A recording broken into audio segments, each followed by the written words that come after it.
На экспозиции представлено более 100 фотографий первого президента Владислава Ардзинба разных периодов жизни – детства, студенчества, председательства в Верховном Совете Абхазской ССР, президентства. Здесь много фотографий со встреч с иностранными делегациями, в кругу семьи и друзей. Организаторы фотовыставки – директор Государственного музея Отечественной войны народа Абхазии имени Сергея Дбар в Гудауте Гугут Саджикирба, историк Аслан Авицба, заслуженный артист Абхазии, который много лет работал с Владиславом Ардзинба, Кисо Хагба.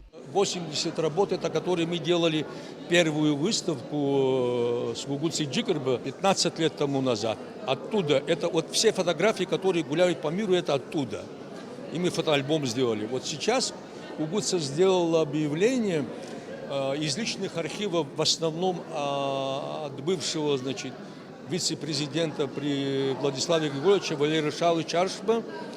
Сергей Шамба дал несколько фотографий и семья Геннадия Гагулия.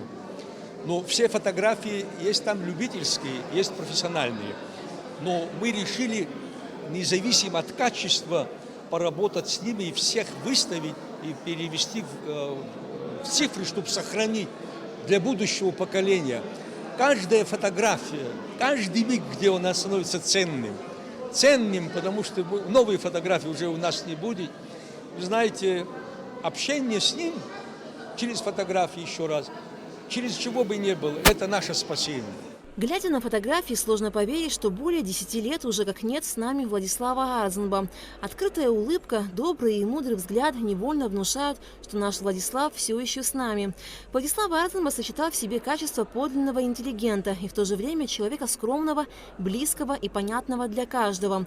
Он безгранично любил свою родину и всю свою жизнь посвятил ее служению. Фотовыставку памяти Владислава Ардзинба посетили и добровольцы Отечественной войны народа Абхазии.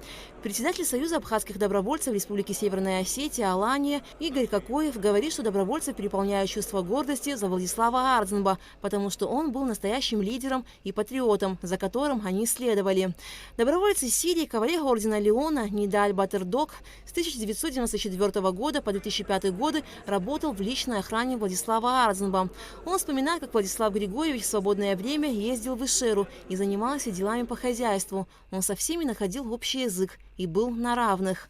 В Центральном выставочном зале также состоялась презентация книги «Абхазия Ардзинба. Свобода», в которой собраны материалы, публиковавшиеся в газете «Новый день» с 2004 по 2021 годы.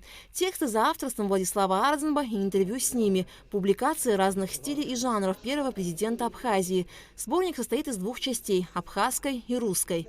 Эти материалы, безусловно, многим из вас известны.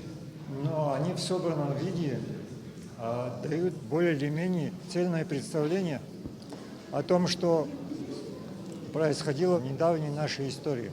Что бы мы ни говорили об Ардзинба, это никогда не лишнее. Ардзинба является символом нашего государства и нашего народа.